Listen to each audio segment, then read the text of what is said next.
Hi everybody, I'm Melissa Bailey, and today I'm going to be talking to you about dogs and schools. When you see a picture or you interact with a child who's interacting with a dog, it's generally a picture of pure content, of joy, of peacefulness. And so today I'm going to try to persuade you of why you should agree that schools need to staff emotional support dogs. Most people don't know the staggering rates of mental health issues that our children are dealing with today. About 2.7 million children in the United States alone are dealing with mental health issues.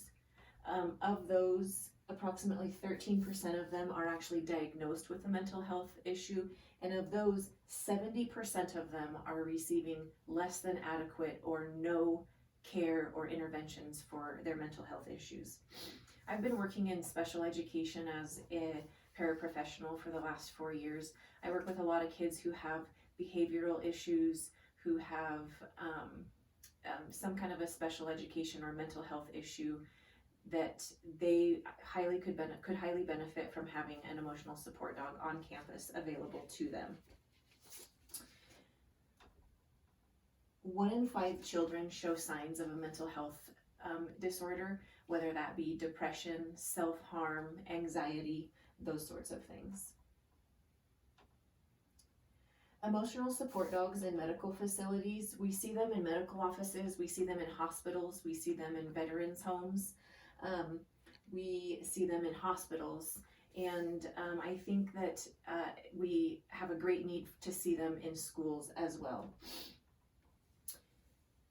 As more and more children are coming to school with mental health and behavior issues, teachers are spending more and more of their instructional time dealing with these issues and taking away from their subject-based learning. Doctors and medical staff are using the dogs as a way to tend to their patients' emotional needs so that they're able to spend their time doing what they know best, which is tending to their physical needs. And I think that in schools, we could use emotional support dogs to assist with behavior management in the classroom, to help with anxiety disorders, to help with students dealing with all sorts of issues.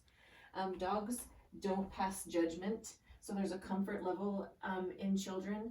A significant factor in the mental health issues come from the child's home life.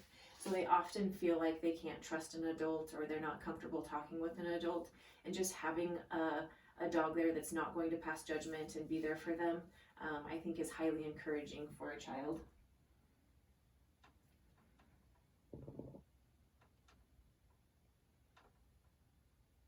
Studies have shown that students with lower levels of reading have benefited from having dogs in the classroom that they're able to read to.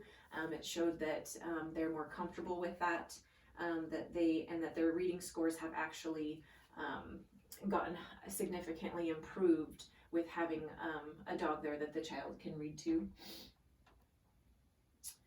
Autism and emotional support animals. Studies showed that children on the autism spectrum have been shown to be more successful in the general education classroom, associating and interacting with their peers when there is an emotional support animal present.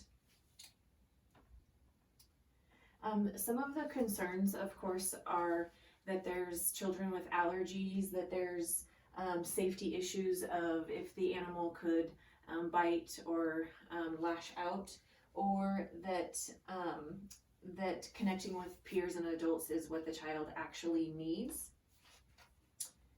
But there are many studies that have shown that with the positive impact that dogs can have on humans.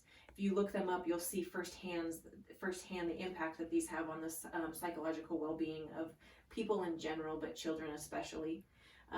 While teachers carry the responsibility to teach the emotional well-being of the children, it takes up such a large majority of their time that they're losing time in their instructional practices. So I really feel like schools need to follow the medical profession and be a leader in getting these emotional support animals in the schools for the children, to connect with them and assist in making these children feel like they are safe and in a non-judged environment. So like I said, I highly encourage you to look the information up. There's tons of videos, documentaries, and information that will show you what a significant impact these animals can have on children and their mental health. And so hopefully you will agree with me. Thanks. Have a good night.